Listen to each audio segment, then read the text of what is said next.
Claudia, welcome to the weekend briefing.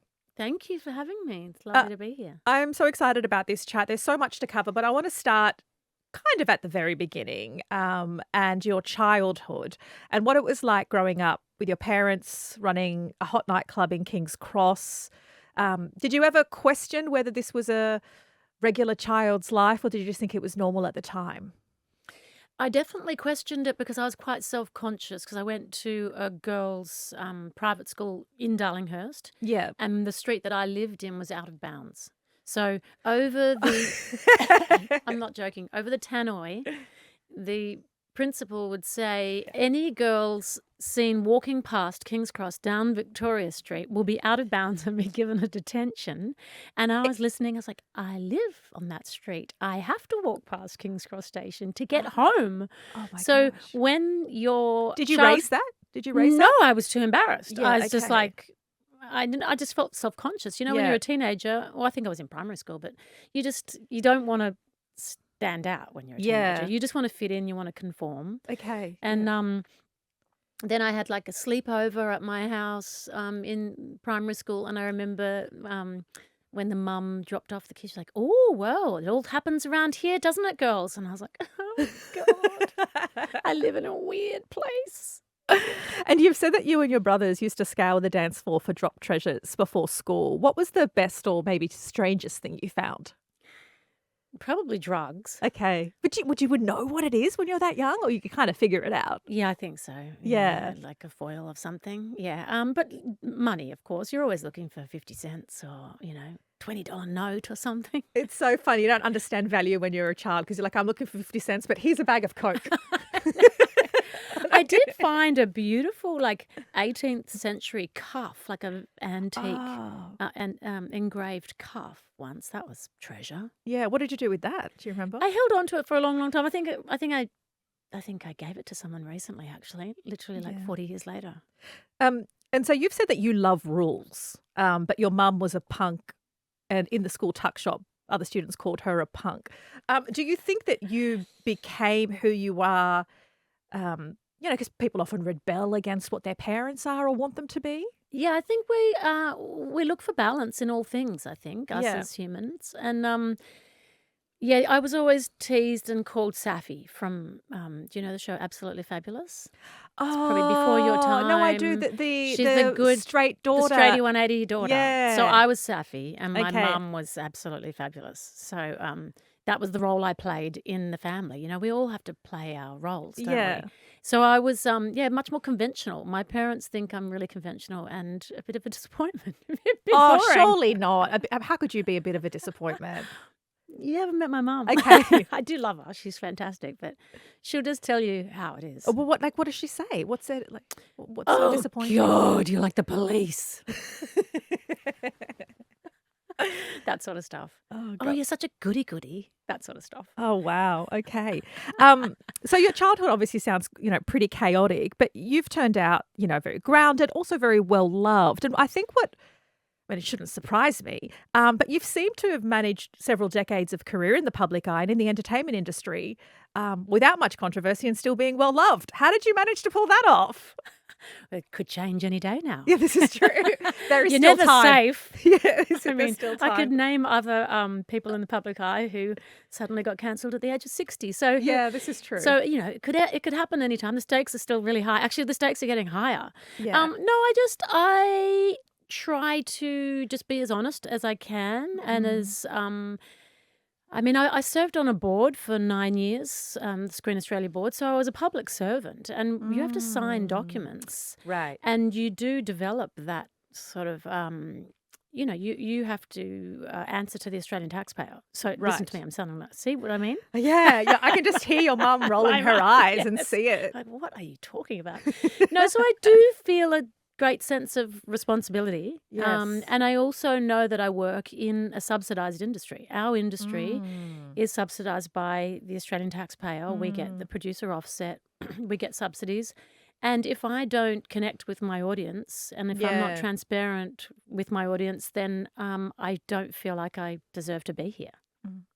With having a public profile, obviously it comes with some responsibility. And what you have done is spoken about mental health and your family's history of mental health, both your father and your brother. Why do you think it was, important for you to shed light on something that's, particularly when it comes to schizophrenia? I think we're getting better at talking about depression and anxiety, but schizophrenia is still largely criminalised or a topic that's quite taboo. Why did you think it was important to talk about that?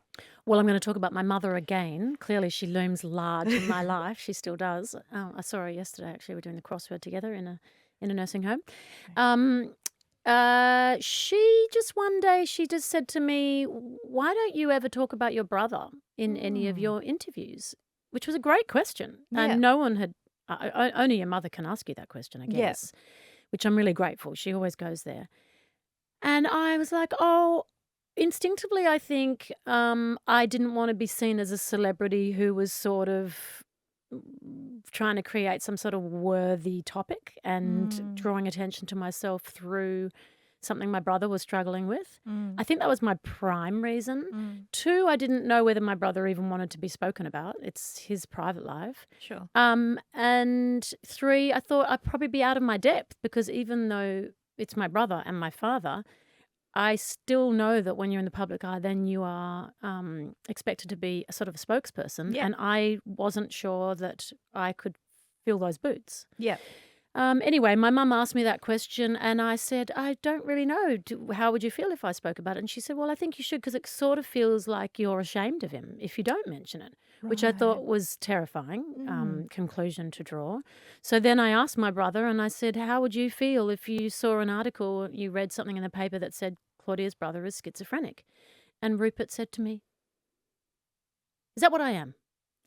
Oh, okay. Schizophrenic. Is that what I am? Oh, no, I'd like that. I'd like that, Claude. So once he gave me the approval. Did he not know he was schizophrenic or was he just teasing? No, he's not teasing. He's it's quite difficult to explain my brother. I'm sure I don't know how he didn't know. I think he Yeah. was probably at that stage, at that time he was in an institution. And he's been on lots of different drugs. So possibly he was in a bit of a state. Anyway, he's been involved with Australian Story and he's been interviewed and he came and visited me on Dancing with the Stars, and so he knows what's going on, but he doesn't watch television. So you've been acting since you were a child, and as I understand, you got your first role in primary school when you were 10. I just want to play a little clip of Molly that I You've done your found. research. Listen out for my voice. Okay. Did you notice how weird my voice was? I mean, when I was 10? You were a child. Yeah, but I spoke like this. Okay, let's play this little clip. Central Station. He's after my dog. Dorothy! I'm sorry about this. My daughter, she's, I'm not. You are? We're going home. It's not his dog. Listen, sweetheart, why don't you run home with your father? Keep your nose out of this. What's wrong with your voice?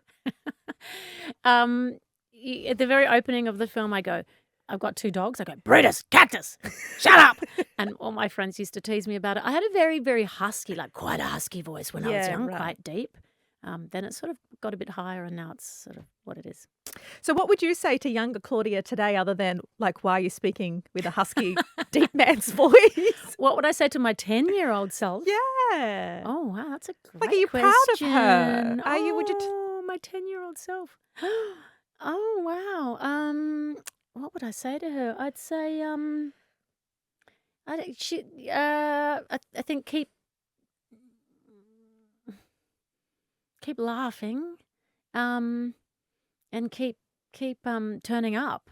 I think I was pretty open-minded and brave as a 10-year-old, to be honest. When I look back on it now, I didn't know it then. Yeah. But I was getting up in the dark, going by myself off to set and engaging with all these different people, like all these kids from Albury Wodonga, part of the Flying Fruit Fly Circus, and making all these new friends and going to stay at their houses. And That is brave. I think it's brave now that I Yeah. think about it. And I was, doing all these scenes and pretending to cry and be upset and try all these new acrobatic techniques. And I was really open and And I loved everyone that I worked with. Like I was really available.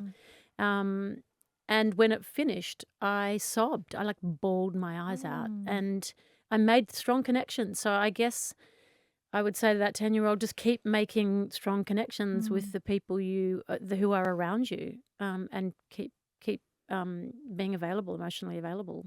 We obviously averted the classic child star crash and burn story, and you've worked opposite people like Hugh Jackman, Ethan Hawke, Judy Davis. Who do you think you learnt most from on set? And it may not be any of those big names. It could be somebody else. Oh, look, I mean, I've spoken about her so much. So for I'm going to repeat myself, but Judy Davis for sure. Yeah. Mainly because, it was a really intimate job. We were away from home again. I was 14 years away from my family, 14 years old, 7 weeks in Merimbula and the South Coast. And Judy Davis was my mother. And we were working all day, every day together, and we were rehearsing together. And I look back on it now, and I know what she was doing as a professional is she was actually seducing me. There's no other word for it. Like she was building. Seducing you to the craft of... No, seducing me. I had to fall in love with her. Oh, right. To be her daughter. Right. And I okay. had to be like, my face had to light up when I saw her, and I had to Okay. cry when she cried, and like just be on the edge of my seat whenever she Yeah. looked at me. Okay. And so she was a consummate actor, and she built that bridge.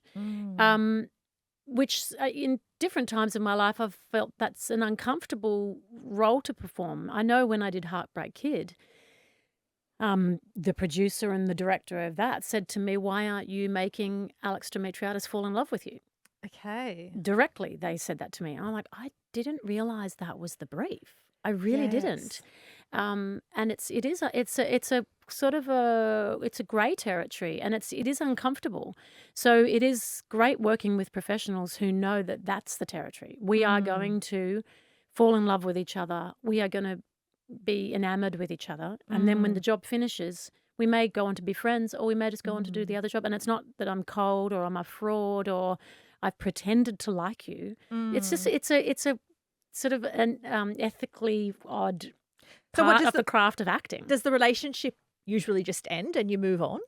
Often, Yeah. not so with, like, for instance, a lot of the cast of Bump. Yeah.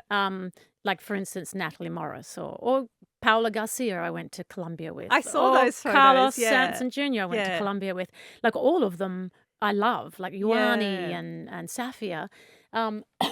So Natalie, we're catching up tomorrow, 3:00. We're going to have tea, then we're going to drink wine, then we're going to have dinner, and Yeah. we'll do a puzzle. Like she is, I call her my TV daughter. She's my daughter for life. Yeah. She's my TV daughter for life. Well, you adequately seduced her then.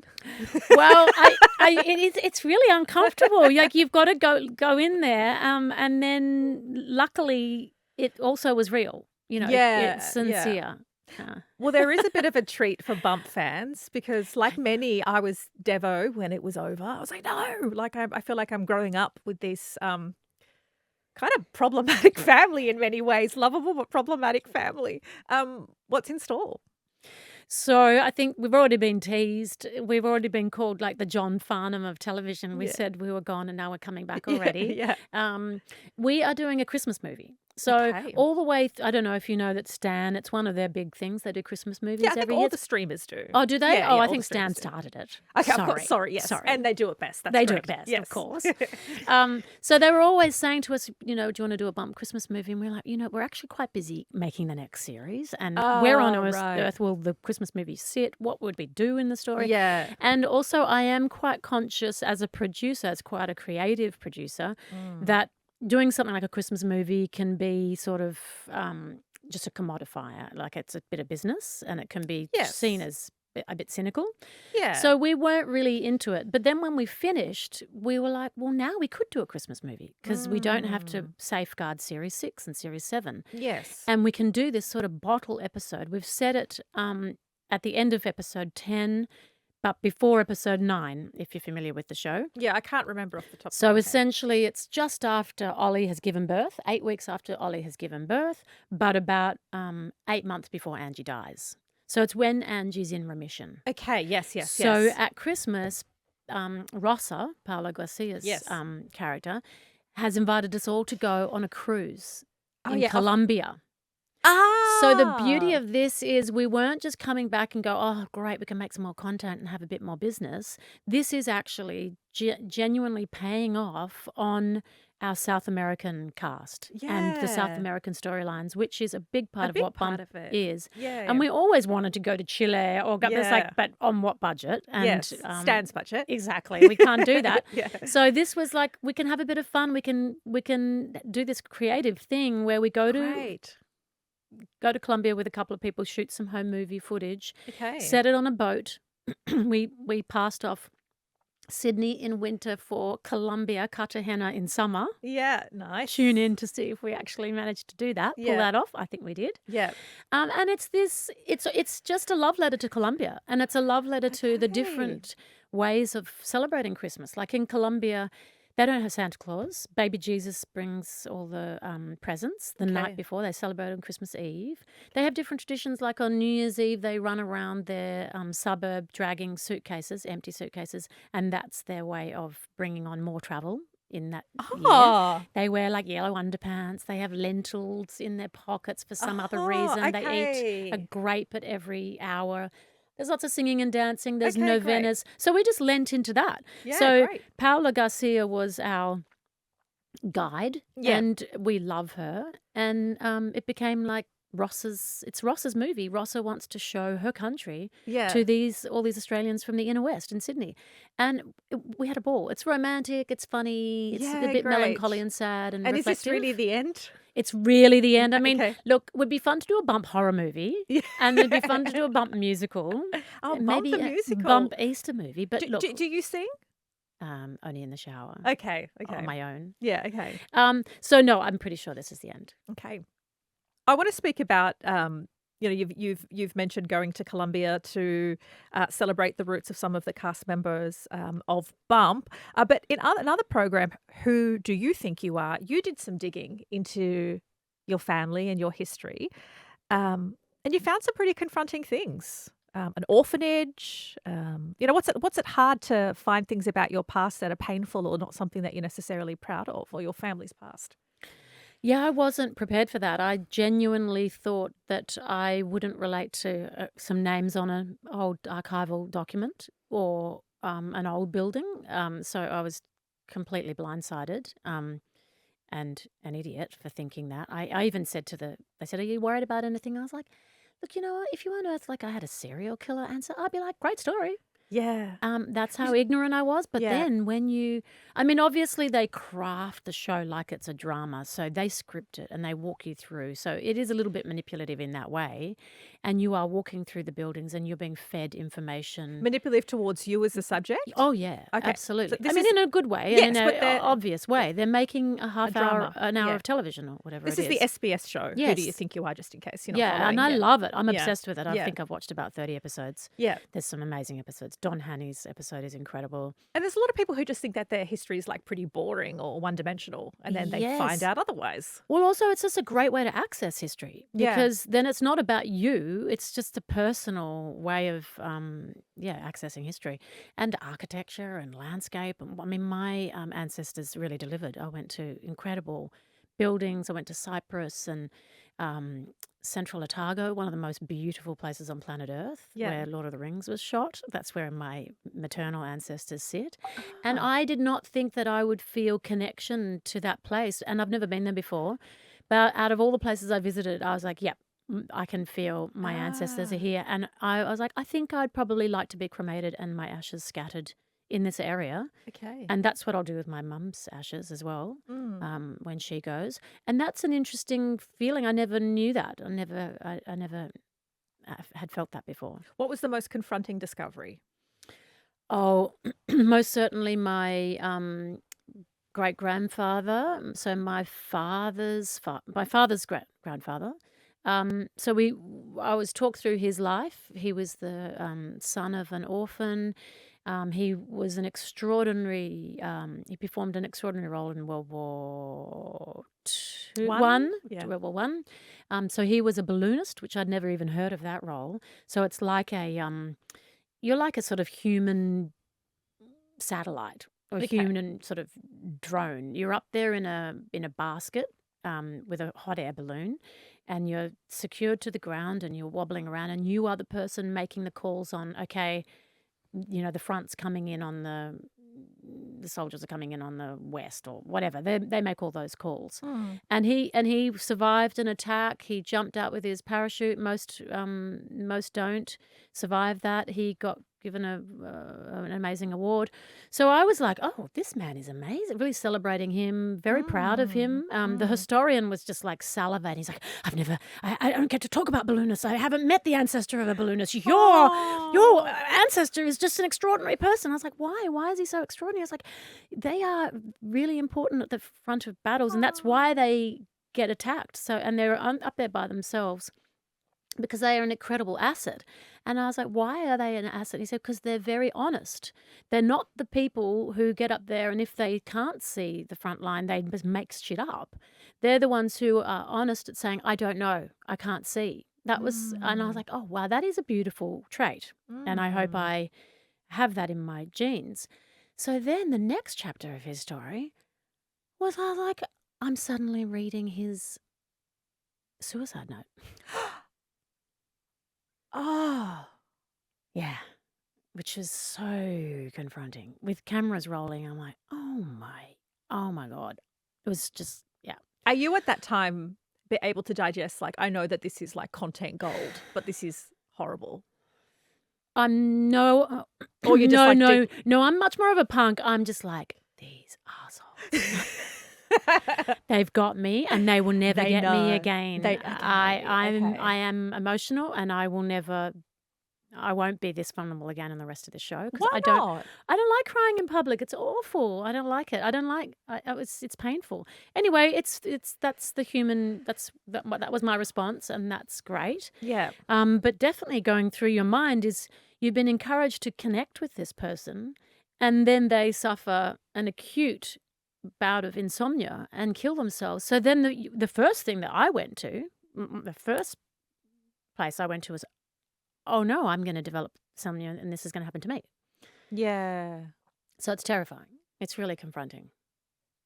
Would you do the show again? Of course. And I would encourage everyone to do the show. Yeah. It's amazing.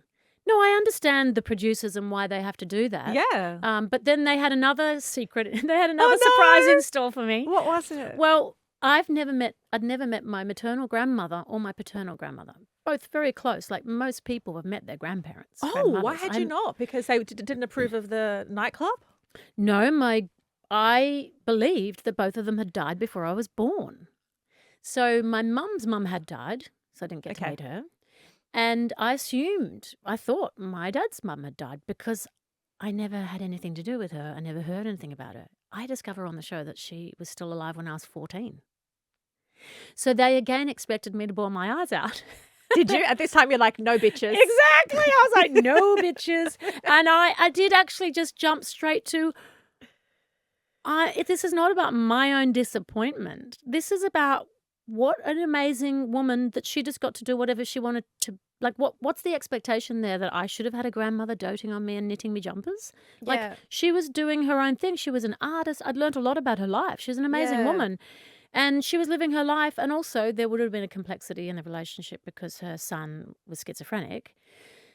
So there's a bigger story to play there. It's not about, oh, what? I never got to meet my grandma. So I was laughing my head off. And they were going, aren't you sad? Yeah, exactly. They were like, you're laughing. But are you really happy? Aren't you sad? I was like, no. I'm on to you guys. Okay. Did you end up speaking to your mum about why? Sorry, which side is she? Your dad's? My dad's dead. So, okay. So that's, you just don't know why. You don't know why she was never in your life. Well, my cousins have since come out and they go, oh, they weren't aware because they had a lot to do with her. Oh, they weren't aware about you? They weren't aware that I hadn't met my grandmother or knew anything about her. They were really upset. And they were like, oh, she was fantastic. We went on holidays with her in Malta. And I was like, okay, yeah, thanks. Did they get the knitted jumpers or nobody got knitted jumpers? No, she wasn't a knitted jumpers type of woman. She was fun and wild and liked to drink. And but I feel like I met her posthumously because of the show. So I'm very grateful to that show. And there is a current project with SBS that's less of a tearjerker and going into your history, and it's more about discovering Australia, the great Australian road trips.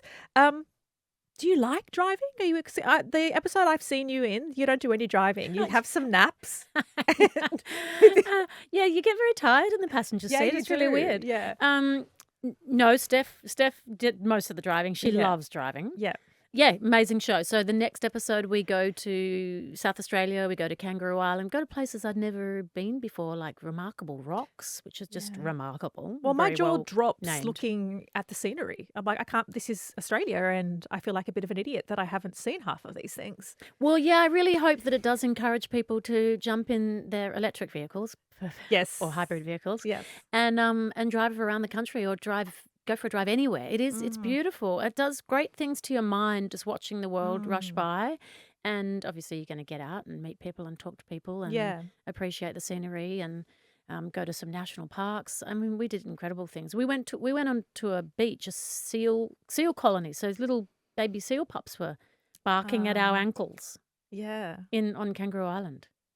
Amazing. What a job. I got to Incredible. pinch myself.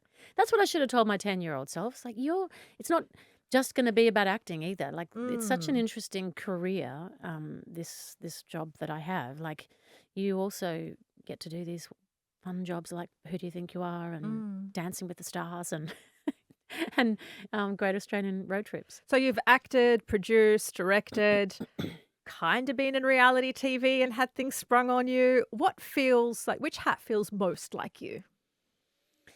Being in the story room, I'd say. Development. Yeah, developing the stories with the writers and shaping the structures and also the older you get and the more you reflect on the world and particularly world politics, you realise that what narratives we are sharing and getting behind are very powerful.